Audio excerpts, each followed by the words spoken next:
So we might reach somebody in the crust. Maybe, maybe not. I mean, obviously, if you're listening to a podcast like this, you're probably in the crust, right? So, because I can't imagine the average person is like, let's hear what two assholes have to say about anything. You probably, if you're a Republican, you're probably listening to us to be like, these guys are fucking idiots and they don't know what they're talking about. And I love keeping them on because it keeps me livid all the time and makes me piss blood. And if you're on the left, you're like, yep, that's what I would say. That's what I was thinking. Like, yep. So we're going to reaffirm a little bit. And I guess, so how do you grab the people that are like still reachable from the crust and downward, like to the center? Now, when you say grab, you mean grab for sort of reason and sanity, yeah, and common dialogue? Yeah. Because you're not talking about grab to like convert them to our ideology. No, like, okay. Yeah, to reach them and be like, hey, we're not that different. Like, ultimately, you might go fishing and the other side might, dress up in fursuits or whatever. And like, but ultimately, is there a world where you could be in a fursuit and fishing? Well, I can speak from personal experience here, and I hope to have many of these relatively new friends of mine on as guests on either this end of our program or the other side, where for ages while I was inside the left bubble, I saw everyone over there as being essentially in either the edge of the crust or on the extreme. Because if you listen to MSNBC, /CNN or Fox, that is the message that you are fed continuously, either explicitly or implicitly, is that everyone in the other tribe is either a dangerous extremist or supports dangerous extremism.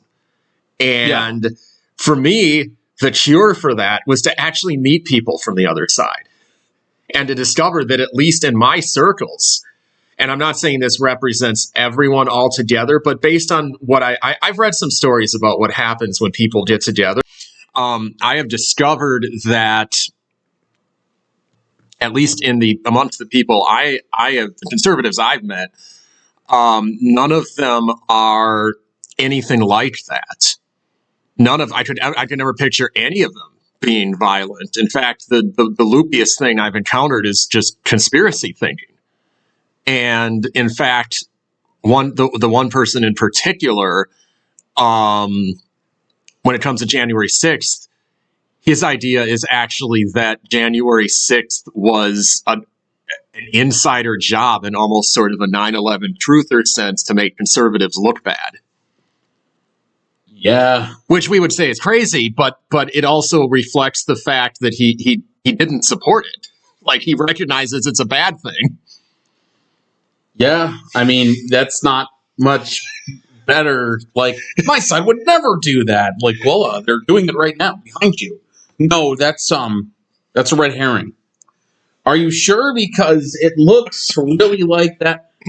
Okay, so I'm not going to say that's... When you said that originally, I was like, oh, that's actually very big of them. And now I'm realizing it's because the reason they don't think it's a good thing isn't because of like some greater sense of self-preservation for the Republic. It's like, I don't believe we orchestrated that.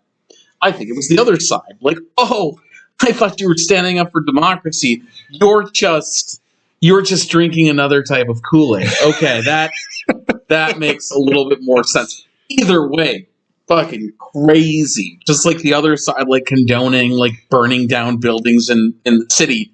Like, that is nuts. Like, don't defend them. Like, what are you doing? How is that justifiable? Like, oh yeah, well, they're trying to like fix the system. Like, well, you're not going to do that by burning down the BP. Like, because that absolutely does happen. Like, that sort of sympathy to oppressed minority groups responding with violence, it runs across the left. It's either explicitly or implicitly.